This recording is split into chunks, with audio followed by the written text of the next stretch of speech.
নমস্কাৰ আৰু drawing YouTube channel চোৱাৰ বাবে আজি বিশেষ এটা কথা আমি আলোচনা কৰিবলৈ গৈ আছোঁ, যেটো 2025 ফেব্ৰুৱাৰী মাহ আহি আছে।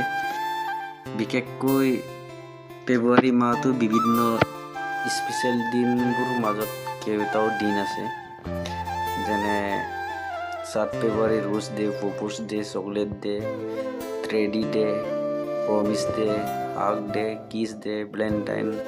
গতিকে এই বিষয়ে আজি অলপ বিশেষভাৱে কথাটো আলোচনা কৰিবলৈ আহিছোঁ।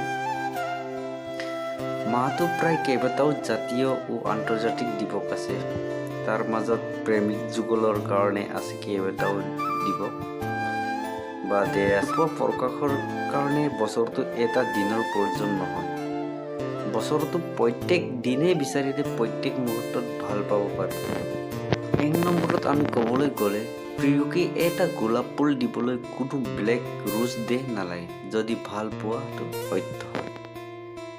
ভাল পোৱাৰ মানুহজনক এবাৰ ভাল পোৱা প্ৰস্তাৱ দিবলৈ বেলেগ কোনো প্ৰপ'জ ডে নালাগে, যদি ভাল পোৱা যৌনবন্দী মুক্ত হয়। ভাল পোৱা মানুহজনক ভাল পাবলৈ বা চকলেট দিবলৈ বেলেগ কোনো চকলেট ডে লাগেনে? হয়তো কেতিয়াও নালাগে এজন ভাল পোৱাৰ কাৰণে। ভাল পোৱা মানুহজনক এটা টিভি বিয়াৰ কিনি দি সৰু বাচ্চাৰ দৰে আহি ফূৰ্তি কৰোঁতে বেলেগ কোনো ট্ৰেডি ডেৰ দৰকাৰ নহয়। একচুৱেলি ভাল পোৱা মানুহজনীক আজি জীৱন ভাল পাবলৈ প্ৰতিশ্ৰুতি দিবলৈ বেলেগ কোনো প্ৰমিছ ডে দৰকাৰ হয়তো নহয়।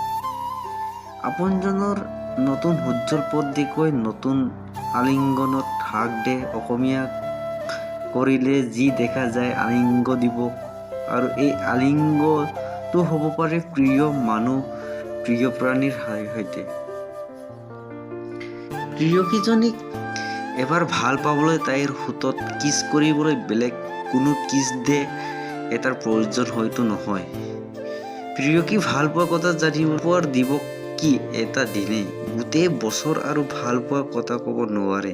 প্ৰকৃতত ভাল পোৱা মানে কোন বেলেগ দিন, নিৰ্দিষ্ট এটা দিন সীমাবদ্ধ নাথাকে।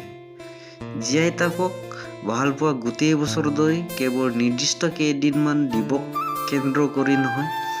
জীৱনটোৰ প্ৰতিটো সময়ত মাহ কিয়নো সকলোতে থাকক, মাত্ৰ নিৰন্তৰ ভাল পোৱা পূৰ্ণ হওক সকলোৰে হৃদয়ত। ভিডিঅ'টো চোৱাৰ বাবে ধন্যবাদ।